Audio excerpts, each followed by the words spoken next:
Thank you all for being here, and welcome to the beginning of our third year. It's our 12th exhibition, I'm pleased to say. Alan, who we met 2 years ago in the group, we invited him to be a group show. Originally from Kilkenny, he moved to Kenmare 2 years ago.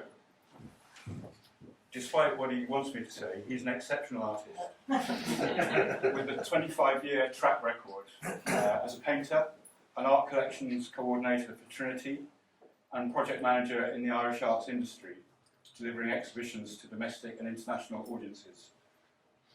His work is ambitious, original, distinctive.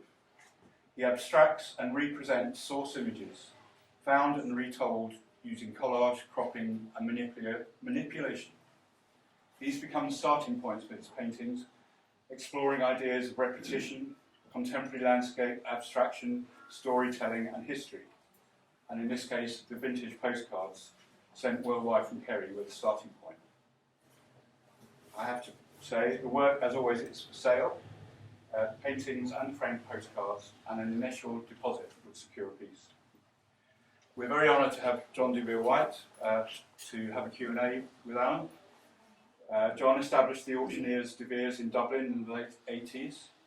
He has a lifetime of experience in the sale of Irish art and is pivotal in the Dublin art market, while sharing much of his time in his beloved Kerry.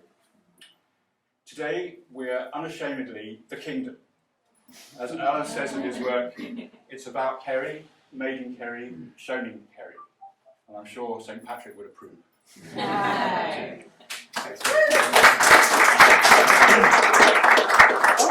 Well, first of all, at the outset, I must apologise that my hearing aid is broken, so I can hear nothing. So if ever was a time to abuse me, today's the day.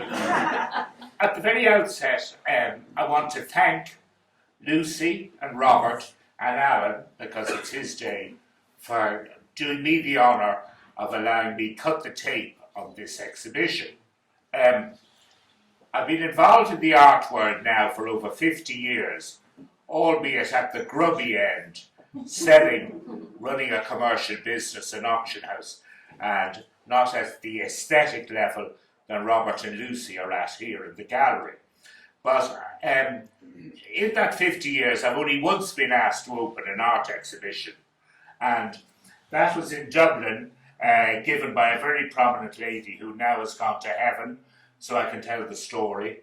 And she's a very large gallery in a restaurant in Dublin, and the entire exhibition was made up of amateur artists, and amateur I can say in capital letters. There were no Picassos there, and there were no Allens there.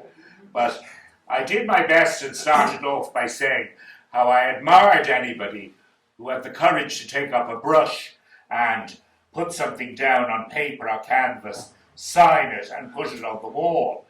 And when I just got to that point, and I felt I was in free flow, she said at the top of her voice, "Oh, stop being so patronising."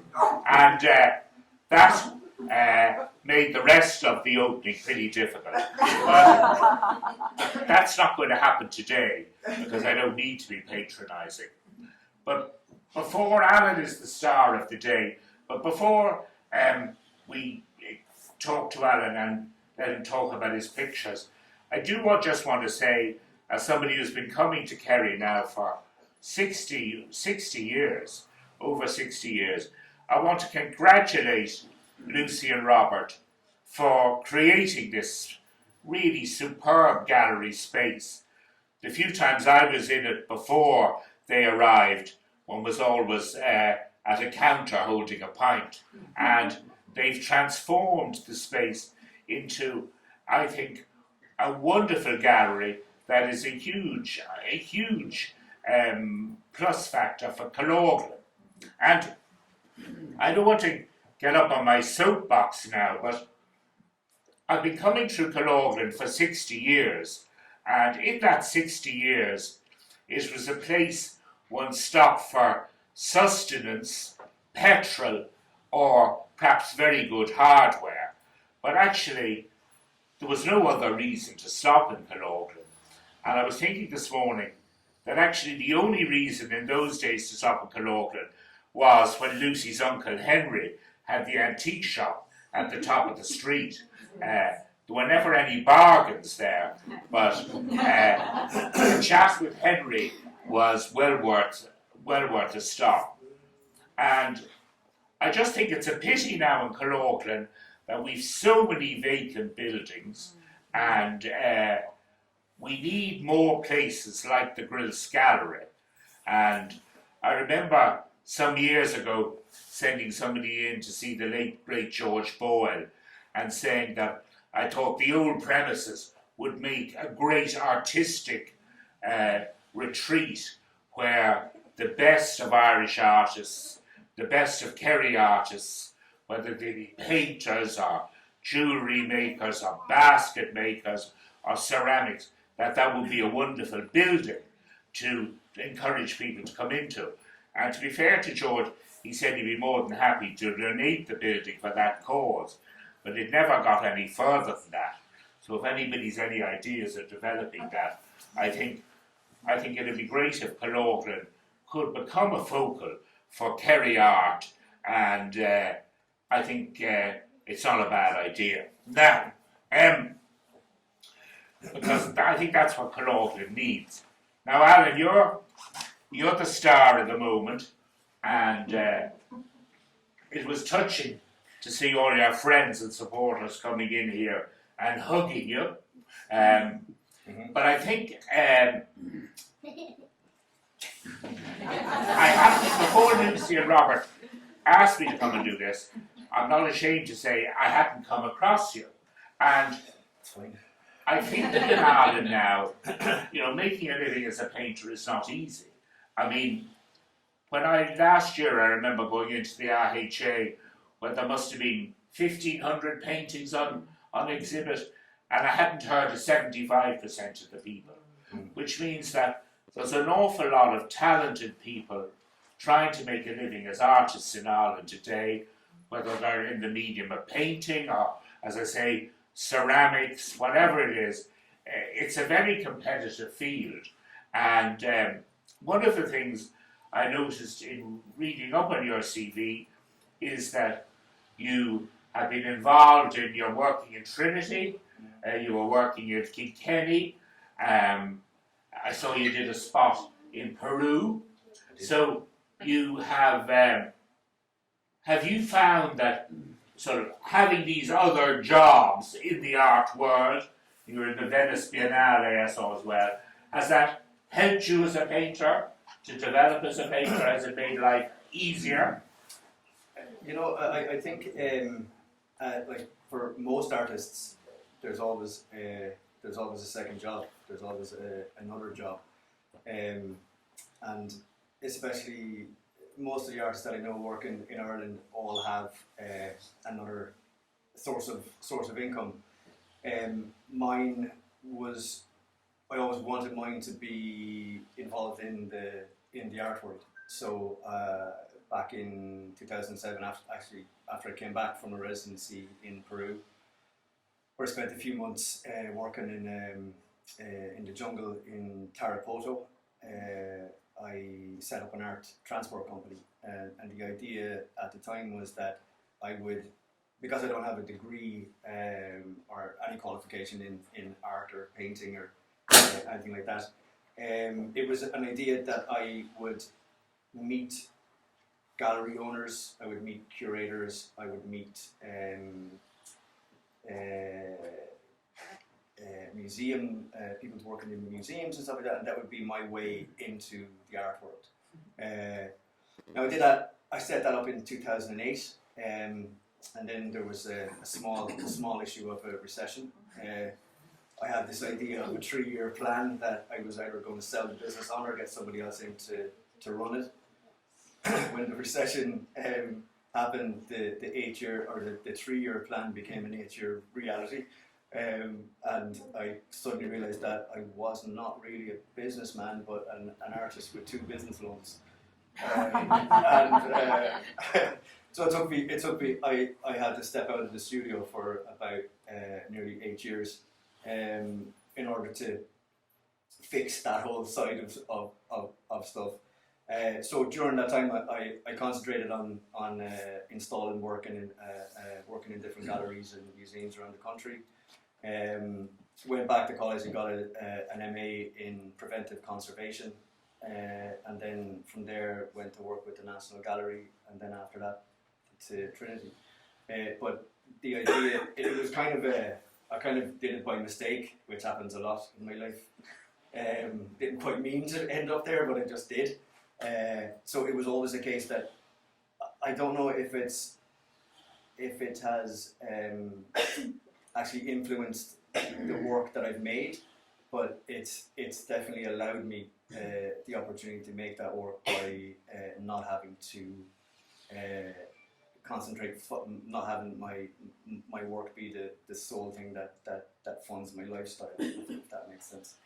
But I think the thing about looking at all the paintings here, I think the first thing is, you're very much your own man, because the pictures are full of colour, but it's not actually the colour of the landscape, but more your interpretation of the colour of the landscape.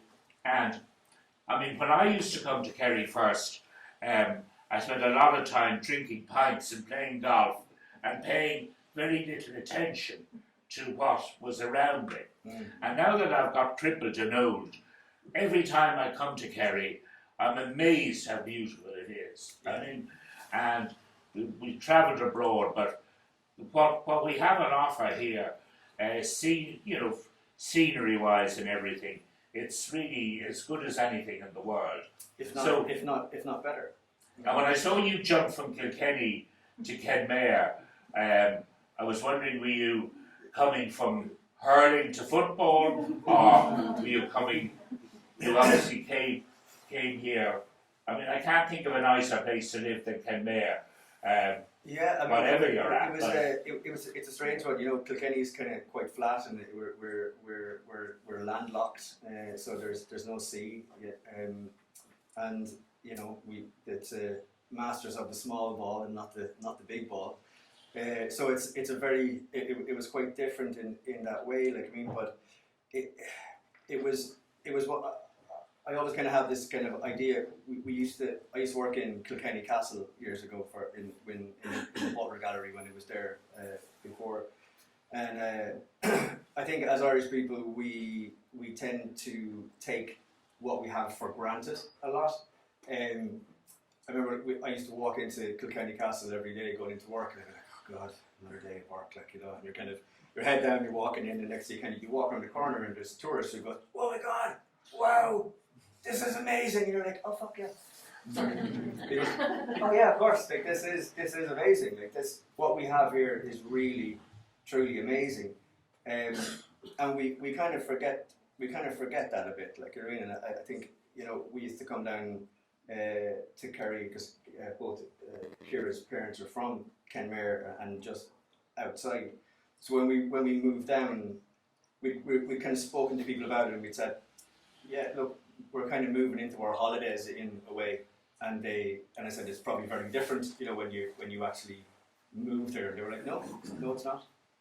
And we were like, okay, and that's really it's really heartening to hear, but that's what it's kind of been for us. It's like moving into this kind of holiday idea. So the idea of the postcard, and then kind of realizing that I only had an understanding of the landscape really as a tourist. Was where the idea, partly where the idea of the postcards came from. So it was kind of like, let's try to view this from generations of people that have been coming to see this land as a tourist, and try to see where that might bring us. Eventually it brought me to the Grilse Gallery and this show, and today, and it's been a really nice journey, because we managed to bring our kids. We brought Liada and Quinn to the place, so I'd make one of the paintings, and then we'd take the kids to try and find where the artist might have stood to take the original photograph for the first postcard. So and it's so amazing to see that landscape hasn't changed that much. It could be maybe there's some of them from 1904 or some from 1890, and the landscape hasn't changed at all. But like, you know, the country itself has changed drastically. But like, those mountains are still the same mountains. Like, I mean, they're still. You know, Well, what's interesting too, though, is that in the 1920s and the 30s, I mean, Kerry was a big magnet, you know, for some of. I mean, Yeats came to Kerry on numerous occasions, painted in Tralee, painted in all around Glen Bay. Mary Swansea used to come down here. There was quite an artistic community. Letitia Hamilton was down here. So Ireland has been, you know, a magnet, or Kerry has been a magnet for painters for time immemorial. Yeah, Yeats and Paul Henry at the same time. Paul Henry all over. You only have to look up at the sky every day and see. He'd plenty of subject matter to work with. What you'll have to work with now is rain. You'll have to keep it the rain. There's a lot of that around. The other thing I meant to say at the very beginning, which, you know, I think one thing Robert and Lucy have done, which is from the very outset since they opened this gallery, they've been true to their own convictions. And they've shown art, whether it be, you know, dairy, I know there have been ceramics here, but they've shown art that they believe in, and that, you know, they've kept their integrity, and you, by the way, continue that tradition on today. But in the past, I've come across galleries that basically only want to hang what they think they can sell, rather than art that they believe in, and artists they believe in. And I think you've continue that tradition on well for them today. No, I think that they've been amazing to work with. Like, we had like this original conversation was at an opening here where I kind of spun this idea that I had a kind of a rough idea of what I wanted to do, which was this essentially, and we had a conversation about it, and it was kind of left, and we kind of picked up the conversation a few months later again, and had another little kind of a chat about it. So it was kind of percolating the whole time. But it must be nearly a year and a half or 2 years, I suppose, since the initial conversation that we. The problem is they're so effing professional. No, everything is recorded here. Yeah. But I thank God my kids will be able to go into Grilse Gallery and watch me make an immediate of myself. Not even close. So look, it's an honour for me. I hope you get lots of red dots in the coming weeks, and invite anybody here to address any questions you might have to ask the man at the moment. Yeah.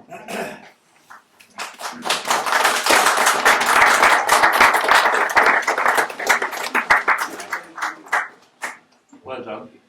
There's deathly silence. That's always good. Let's go and sign autographs. I'd like to ask about the Question. Yeah. You told me you've got future shows planned for the next year and so on. Yeah. Are you going to be exploring the themes of Kerry or postcards again, or are you moving on to another dimension? The postcards, definitely. The shows are planned for way up the country, far end of the country completely, on the same side. But I think one of the things that kind of came out of the show was looking at the learning about the landscape, and then finding out the stories of the landscape itself. Like, I mean, not and leaving the postcards aside. Like, there was one of the Healy Pass that I was kind of making that didn't quite make it. I didn't finish before the show, but the idea of that, the postcard of that, led me on to the story of the Healy Pass and the famine road that it was before that, and the story of the old Irish name before that again, and the flat rock on top of the Healy Pass on Knock-on-Uignas, where the people of Cork and Kerry would have brought their dead to leave on top of it from when they were working on the Famine Road during in 1947, 1948, or sorry, 1847, 1848. Where if somebody died on the Cork side, they would be brought up to the flat rock, and the people from the other side would have brought them down. And so there's all these other stories that are ingrained in the landscape that we don't always talk about, and we don't always see, or we don't always hear about. So that's something that I found really interesting.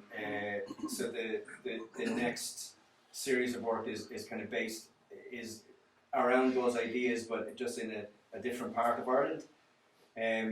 But it's also something that I want to do here in Kerry as well, because it kind of just continues the learning of our new home county, and I think it's a really important thing in order to kind of ground yourself in you'll excuse the pun, ground yourself in your surroundings, and to get to know them that little bit better, to have an understanding of the land that you drive through and live in every day. And Alan, do you find it easy to paint, or do you find it difficult to paint? When I know what I'm doing, actually, no, even when I don't know what I'm doing, painting is one of the easiest things. I mean, does it take from start to finish on a painting, does it take you a long time? Or So years ago, I could have spent 10, 11 years on a painting, and that wasn't the most productive, or not it was very productive. I just had a lot of paintings in different states of undress around the place, like, you know what I mean? So I never quite knew. so would you have a couple of paintings on the go? So I've changed my process over the years. Like years ago, like when I was painting full time and I didn't have another job, and we didn't have kids, and there was all this kind of stuff, like where you allowed yourself to be in the studio every day, or I could be in the studio every day, all day. That's when I kind of painted that way. And then, you know, life changes, and you adapt your process to how you want to make work, and like making sure that you have enough time to be in there. And then, you know, you have to, you know, your work changes along with that. Like, so like most of these paintings, some of these were done two and two in a day. Most of them were one a day, but there would have been 7 or 8 days beforehand of figuring out the compositions and the research behind it and all that. So like with these ones, there was so much work happened beforehand that you kind of got to a stage where it kind of went, okay, and then it became almost like it was, because years ago I used to do a lot of acting, and it was the only thing that came close to that. It was all this prep beforehand. It was like before he went on stage, and there was weeks of days and days and days of prep for this one piece, and then it was like, okay, it's go time. This is the day that I'm ready to make work. Everything was set. We're going. We kind of go, okay, let's go.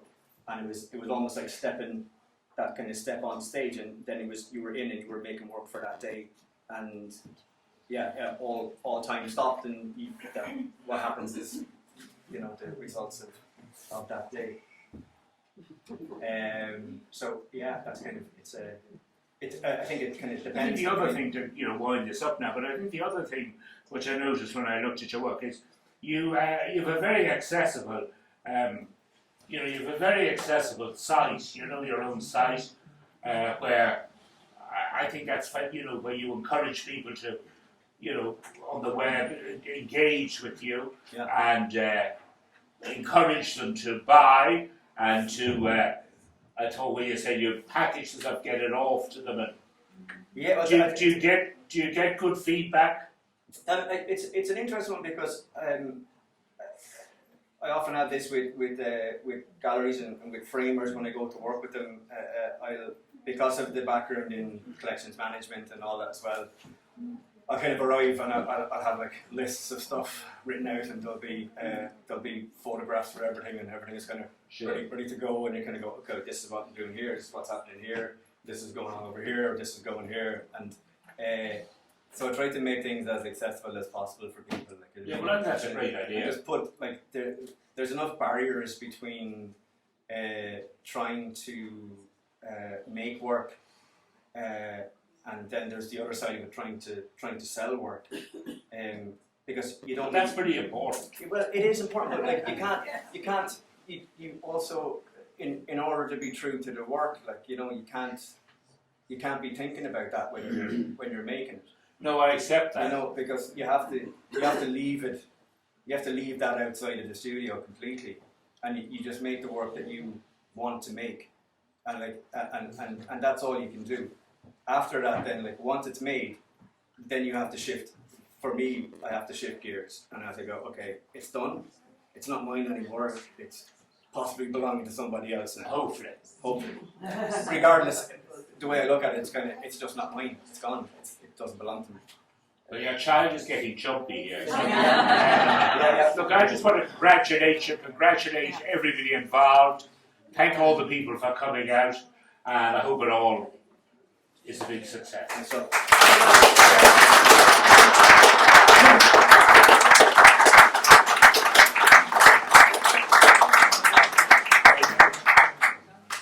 that's great. Thank you.